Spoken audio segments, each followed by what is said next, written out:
Վաղ առավոտից արդեն տեղյակ եք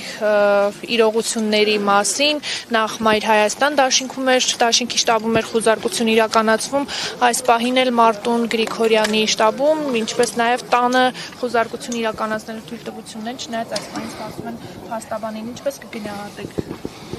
Դե Մարտունին ես զգուշացրել էի մի քանի օր առաջ, շատ կանխատեսելի է օրվա իշխանությունների սցենարը, բացարձակ ոչ մի զարմանալու բան տեղի չի ունենում, հող են նախապատրաստում այսօրվա իրենց թեկնածուի դեբատներում այլ օրակարգերից խոսալու համար, ոչ մի ավել բան, իհարկե սա ծիծաղելի է, իհարկե շատ ափսոս է, որ ժողովրդավարության բաստիոնում նման բաներ են տեղի ունենում, բայց ոչ մի զարմանալու բան, մենք 7 տարի այդ միջավայրում ենք ապրում ու ես